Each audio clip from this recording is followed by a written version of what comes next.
चलो शुरू करते हैं अपन। First question admission of partner का, ये प्रॉपर फर्स्ट इलस्ट्रेशन सॉल्व कर रहे हैं अपन। ठीक है, क्या क्या फॉर्मेट बनाए हम? Revaluation account, partners capital account, एक शॉर्ट में क्या बनाना है, बैंक अकाउंट। देखो बैंक अकाउंट, डेबिट क्रेडिट दे दो इसको। ठीक है, कैश है ना, बैंक मतलब कैश।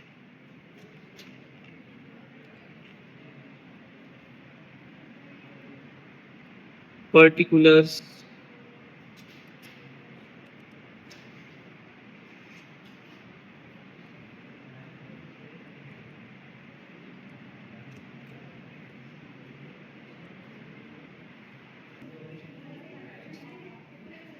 क्या क्या बना रहे, पर्टिकुलर्स और अमाउंट। ठीक है, revaluation account, partners capital account, cash account. एक और चीज बनाना है अभी, बैलेंस शीट। करे बैलेंस शीट भी बना दो।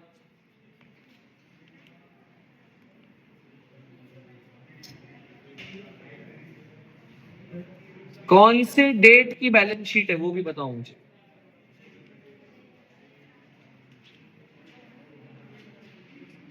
तुमको चेक करना पड़ेगा कौन से डेट पे एडमिशन हुआ है, जिस डेट पे एडमिशन हुआ है उस डेट की बैलेंस शीट बनाना पड़ेगा। ठीक है, तो बैलेंस शीट एज ऑन 1/4/2018 रहेगा। ठीक है, लिख दो यहाँ पे liabilities amount rupees, amount rupees, assets amount rupees,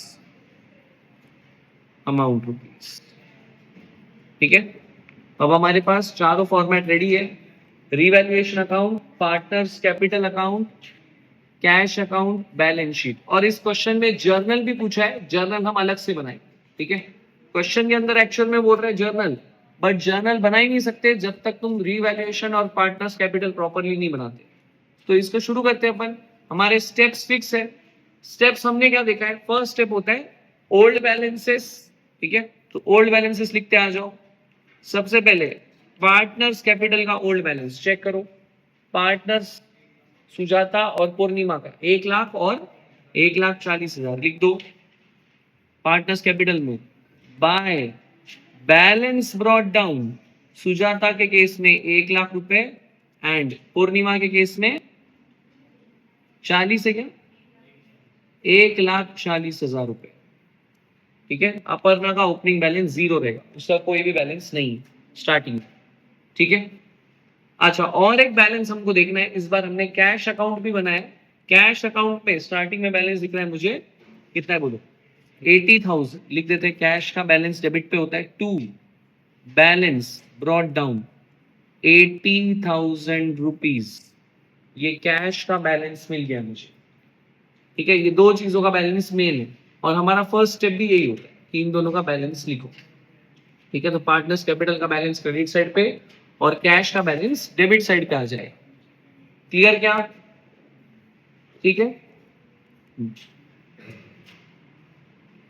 बताओ सेकंड स्टेप क्या होता है हमारा। सेकंड स्टेप क्या होता है? नहीं, ओल्ड प्रॉफिट्स को बांटना होता है। ठीक है, इस केस में चेक करते हैं ओल्ड प्रॉफिट्स है क्या। बताओ, general reserve, profit and loss account, ऐसा कुछ दिख रहा है क्या? नहीं दिख रहा है, मतलब हमारे पास ओल्ड प्रॉफिट्स नहीं है। नहीं है तो बहुत अच्छी बात है, एक स्टेप बच गया अपना। सेकंड स्टेप करने की जरूरत नहीं है, डायरेक्ट हम थर्ड स्टेप पे बढ़ सकते हैं। थर्ड स्टेप क्या है? Distribute accumulated, sorry, third step क्या है? Revaluation of assets and liabilities. ठीक है, तो अब असेट्स और लाइबिलिटीज को रीवैल्यू करने के लिए चेक करते कौन सा एडजस्टमेंट में बोला है। पहला गुडविल का बोल रहा है, वो हमारे लिए फिफ्थ स्टेप है। फिर अपना कैपिटल ला रही है, फिफ्थ स्टेप है। ठीक है, नेक्स्ट क्या बोल रहे हैं? Provide 10% on sundry debtors. क्या है ये? आरडीडी की बात कर रहा है। तो सन्ड्री डेटर्स चेक करो, उसका 10% आरडीडी बनाओ बोल रहे हैं। सन्ड्री डेटर्स कितने हैं? 26,000। आ जाओ लिखते हैं इसको। सबसे पहले बैलेंस शीट के अंदर सन्ड्री डेटर्स लिखेंगे अपन। सन्ड्री डेटर्स 26,000 है, उसमें से लेस आरडीडी बनाओ बोल रहे हो, कितनी? 10%, कितना रुपए होता है? 2,600 की आरडीडी बन जाएगी। तो बताओ सन्ड्री डेटर्स बड़े या कम हो गए?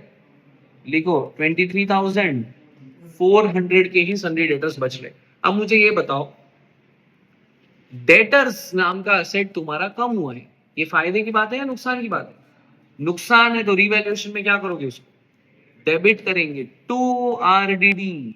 ठीक है, आरडीडी डेबिट होगा 2600 रुपए से, इतने का आरडीडी क्रिएट हुआ और ये तुम्हारा नुकसान है एक्चुअल में। ठीक है, नेक्स्ट अगला एडजस्टमेंट। पहले तो ये दो इफेक्ट समझ में आया क्या? एक तो रिवैल्यूएशन के डेबिट पे टू आरडीडी, और दूसरा बैलेंस शीट के एसेट साइड में सन्ड्री डेटर्स में से माइनस कर देंगे अपन आरडीडी को। ठीक है, तो ये एडजस्टमेंट कंप्लीट होता है। टिक कर दो उसको, सी एडजस्टमेंट को टिक करो, तो याद रहता है वो हो गया। Next, land and building is to be valued at 80,000। तो ये बोल रहा है 80,000 लैंड एंड बिल्डिंग है, पहले तो 60,000 पे था ये। ठीक है, कितने से बढ़ गया? 80 और 60 में कितना डिफरेंस है? 20,000 से बिल्डिंग बढ़ गई। बिल्डिंग की वैल्यू बढ़ना फायदा है या नुकसान है? फायदा है, तो कहां लिखोगे? लिख दो क्रेडिट साइड पे बाय बिल्डिंग। 20,000 रुपए का फायदा हुआ है तुमको। ठीक है, 20,000 से क्रेडिट कर दो उसको। और सेकेंड इफेक्ट तुमको रिकॉर्ड करना है बैलेंस शीट के अंदर, तो पहले लिख दो रिवैल्यूएशन के क्रेडिट पे by building 20,000, and second effect building asset side पे जो लिखोगे, बिल्डिंग की कीमत पहले थी 60,000, अब उसमें क्या हो गया है? ऐड इंक्रीज हो गया है वैल्यू, ऐड इंक्रीज प्लस 20,000, तो अब कितनी है कीमत बताओ उसकी? 80,000। ठीक है, डी नंबर एडजस्टमेंट भी कंप्लीट होता है हमारा। लिखो, टिक करो उसको, लैंड एंड बिल्डिंग 80,000 पे रिकॉर्ड हो चुकी है। Next, stocks plant and machinery is to be reduced by 20%, 20% से कम कर दो बोल रहे हैं।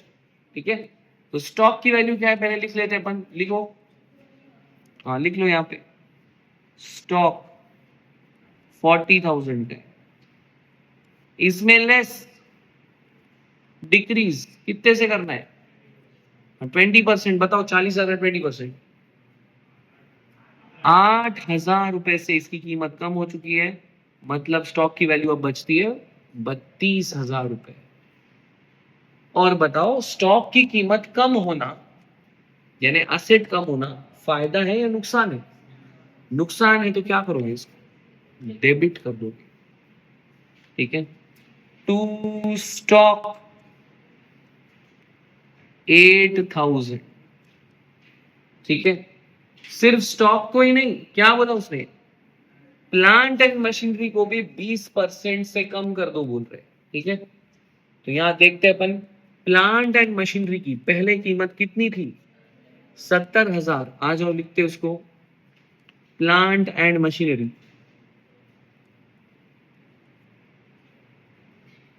पहले इसकी कीमत थी 70,000 रुपए, लेस डिक्रीज कर दो बोल रहे हैं वो 20% से। ठीक है, करो 20% माइनस इसका, 14,000 से कीमत कम हो जाएगी उसकी। बताओ 56 ही बचेगा। तुम्हारे मशीन की कीमत कम हो गई, फायदा है या नुकसान है? नुकसान है, तो कहां लिखोगे? रीवैल्यूएशन के डेबिट पे टू क्या लिखोगे? Plant and machinery. कंसेप्ट ध्यान में आ रहा है क्या, कैसे करना है अब?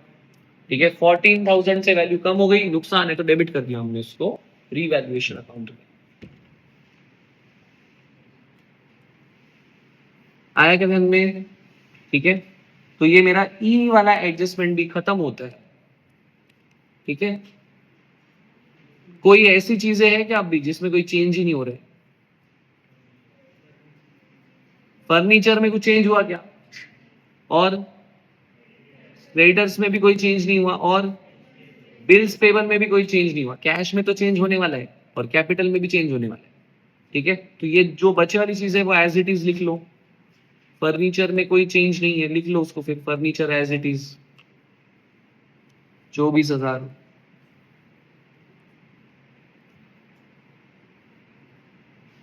ठीक है, क्रेडिटर्स और बिल्स पेबल थोड़ा नीचे लिख लो। Creditors, bills payable. क्रेडिटर्स कितना है बोलो? 34,000। बिल्स पेबल कितना आ जाएगा? 26,000। ठीक है, थर्ड स्टेप हो चुका हमारा। फोर्थ स्टेप बताओ क्या है? रिवैल्यूएशन हो गया, बचा क्या है? रिवैल्यूएशन का बैलेंस निकालो, बैलेंस रिवैल्यूएशन का। चलो बैलेंस निकालो इसका। रिवैल्यूएशन का बैलेंस कैलकुलेट करो।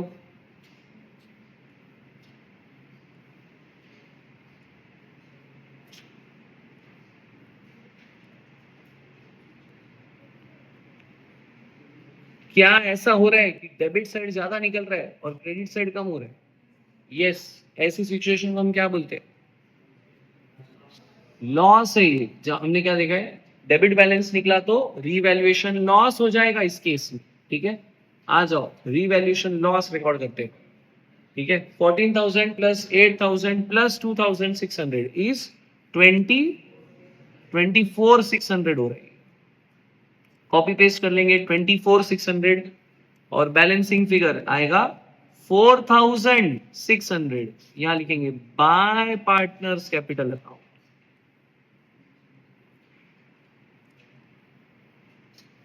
इसमें सुजाता एंड पूर्णिमा दो पार्टनर्स थे।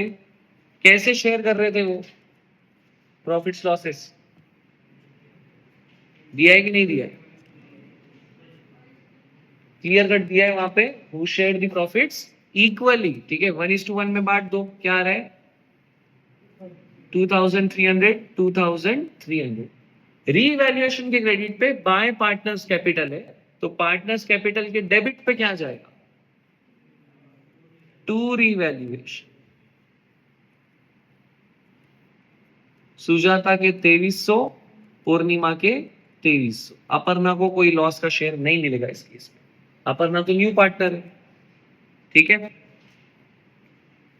ओके, तो हमारा फोर्थ स्टेप भी खत्म हो गया। प्रॉफिट्स बांट दिए हमने। ठीक है, फिफ्थ स्टेप पे आ जाओ। फिफ्थ स्टेप क्या बोलते हैं? गुडविल की वैल्यूएशन और उसकी एंट्रीज करना है इनको। ठीक है, तो पहले तो चेक करते हैं क्या गुडविल का वैल्यूएशन दिया है या हमको करना है। उसने दे दिया है, goodwill is valued at 2 lakh rupees. ये पूरे फर्म की वैल्यू है, फर्म के गुडविल की value. And Aparna is to bring her share. Aparna उसका शेयर लेके आएगी। अपर्णा का शेयर कितना है चेक करो। अपर्णा का कौन सा शेयर मिलने वाला है? 1/5 शेयर मिलने वाला है। तो वो 2 लाख रुपए का कितना हिस्सा लेके आएगी? 1/5। बताओ 2 लाख इंटू 1/5 कितना होता है? यस, तो यहां पे अपन लिख के रखते हैं वर्किंग नोट नंबर 1, गुडविल। ठीक है, उसके अंदर लिखते हैं फर्म्स गुडविल। पूरे फर्म की गुडविल कितनी थी? 2 लाख रुपए। ठीक है, एंड अपर्णाज शेयर कितना है? अपर्णाज शेयर ऑफ गुडविल कैसे निकालोगे? तो बहुत सिंपल है, क्या करो 2 लाख इंटू 1/5 कितना हो जाएगा बोलो? 40,000 रुपए लेके आएगी वो। ठीक है, और ये 40,000 रुपए को ओल्ड पार्टनर्स आपस में बांटते हैं। क्या रेशियो में? नहीं, सैक्रिफाइस रेशियो में बांटना पड़ता है। ठीक है, सैक्रिफाइस रेशियो, ये रेशियो में बांटना पड़ता है। किसको किसको? किसको किसको देंगे? सुजाता एंड पूर्णिमा को। ठीक है, इसके लिए तो सैक्रिफाइस रेशियो पढ़े थे अपन। बट अब यहाँ पे एक स्पेशल केस आ रहा है तुम्हारे पास। तो नॉर्मल स्टूडेंट्स उसका कैलकुलेशन करते बैठेंगे, sacrifice ratio is equal to old ratio minus new ratio, यहाँ पे तो न्यू रेशियो भी नहीं दिया है, तो जो नॉर्मल स्टूडेंट्स है वो ये सॉल्व करते बैठेंगे। लेकिन मेरे पास एक शॉर्टकट है, जब भी हमारे पास ओल्ड रेशियो दिया हुआ होता है 1:1 एंड न्यू पार्टनर का शेयर फ्रैक्शन में होता है, तो हमने एक शॉर्टकट सीखा था, क्या था? हाँ, ऐसे सिचुएशन में old ratio is equal to sacrifice ratio. तो ये स्पेशल केस यहाँ अप्लाई हो जा रहा है। न्यू रेशियो दिया नहीं है, ओल्ड रेशियो कोई एक रेशियो के फॉर्म में है और न्यू पार्टनर का शेयर फ्रैक्शन में है, तो यहाँ पे क्या मान लेंगे, क्या आएगा सैक्रिफाइस रेशियो बताओ? 1:1। तो मतलब ये कैसे बांटने वाले ये लोग गुडविल को? 1:1 में, ठीक है। तो अब चार्ट अपन ओपन करते, नोटबुक के अंदर चार्ट ओपन करो तुम्हारा गुडविल का, ठीक है। वहां पे तुम देखोगे brings his share of goodwill वाला एक पॉइंट था, ठीक है। हमने ये टेक्स्ट बुक के अंदर भी देखा है और नोटबुक में हमने इसका चार्ट भी बनाया, ठीक है। तो हम देखते हैं कि जब पैसे लेके आता है पार्टनर, तो उसको हम बोलते हैं प्रीमियम मेथड, ठीक है। पैसे लेके आया एंड उसको कुछ भी नहीं बोला है क्वेश्चन में बोला है अगर कि देखो क्वेश्चन में उसने बोला है क्या कि पार्टनर से विड्रॉ किया है, नहीं बोला है, तो मतलब ये विड्रॉ कर रहा है या रिटेन कर रहा है? रिटेन ऐसा मान लिया जाएगा। तो रिटेन के दो एंट्रीज है हमारे पास, ठीक है। क्या क्या एंट्रीज थे हमारे पास? Goodwill account debit to old partners, पहला तो एंट्री को पोस्टिंग कर दे। Goodwill account debit to old partners, यानी ओल्ड पार्टनर्स के क्रेडिट पे क्या आएगा बताओ? गुडविल के डेबिट पे टू ओल्ड पार्टनर्स है, तो ओल्ड पार्टनर्स के क्रेडिट पे क्या आएगा? बाय गुडविल लिखो।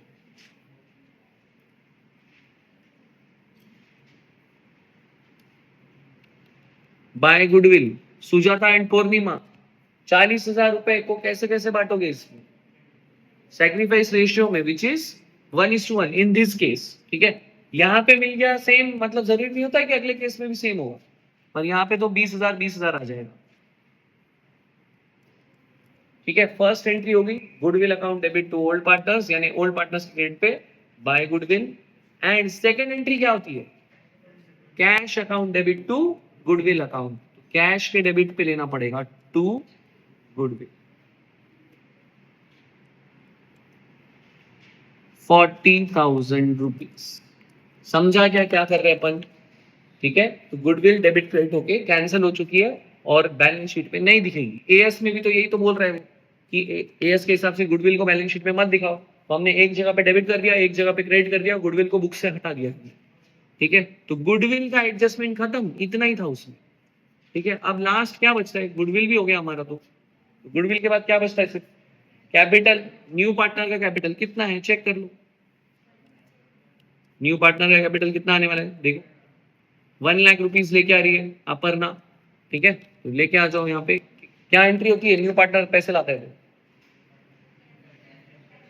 Cash comes in, new partner is the giver. Entry बताओ, cash account debit to new partners capital, लिख लो कैश अकाउंट के डेबिट पे टू न्यू पार्टनर कौन है? अपर्णाज कैपिटल। अपर्णा कैश के डेबिट पे टू अपर्णाज कैपिटल कितना आएगा बोलो? 1 लाख रुपीज, ठीक है। कैश के डेबिट पे to Aparna's capital, Aparna's capital के क्रेडिट पे क्या आएगा? बाय कैश, लिख दो कितना आएगा? 1 लाख रुपीज, ठीक है। ध्यान में आ रहा है क्या? चलो आगे चलते फिर इसमें। अब मेरे पास पांचों स्टेप खत्म हो चुके हैं, गुडविल भी हो गया है, कैपिटल भी हो गया है यहाँ पे, ठीक है। अब मुझे करना क्या पड़ेगा? पहले तो सब चीजों को बैलेंस करना पड़ेगा, ठीक है। एक एक से बैलेंसिंग करते हैं अपन। सभी पार्टनर्स का बैलेंस निकाल लो,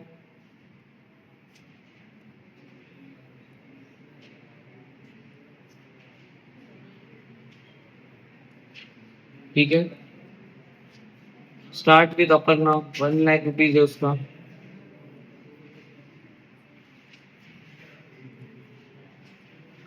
टू बैलेंस कैरी डाउन हो जाएगा, ठीक है। अपर्णा का बैलेंस आ गया 1। नेक्स्ट पूर्णिमा का बैलेंस, क्रेडिट साइड पे 1,60,000 है, कॉपी पेस्ट 1,60,000, बैलेंसिंग फिगर क्या है?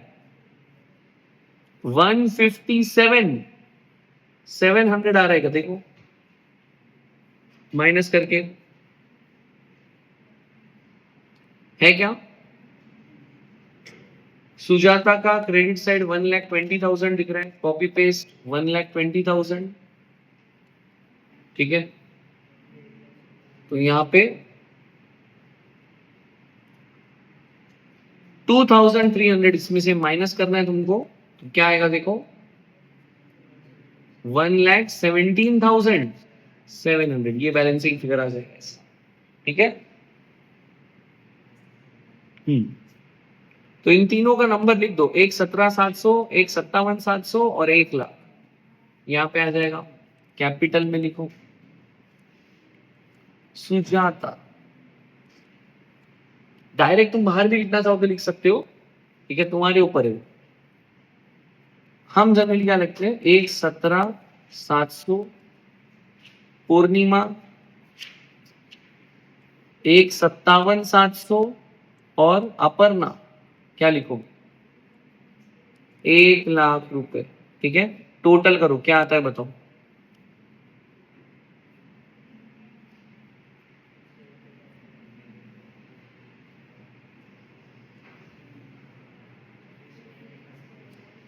करो टोटल, 374, 375, 400, ठीक है।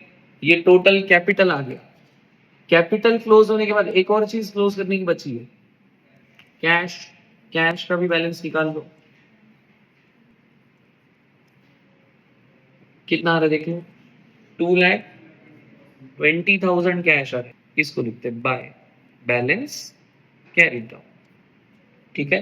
तो इसको बैलेंस शीट में भी कॉपी करना पड़ेगा, लिख दो इसको, कैश 2,20,000। वो बोलता है जर्नल के थ्रू कर लो, होता ही नहीं जर्नल के थ्रू, तुमको जब तक ये बनाओगे नहीं तब तक जर्नल बनेगा नहीं।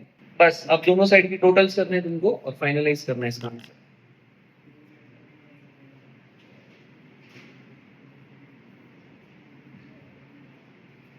$435, 400 डेबिट, इसका लाइबिलिटीज का दिख रहा है 435, 400, और इधर का क्या है, सेम आ रहेगा, चेक कर लो। इधर का भी टोटल क्या आना चाहिए, 435, 400 पे टैली होता है, ठीक है।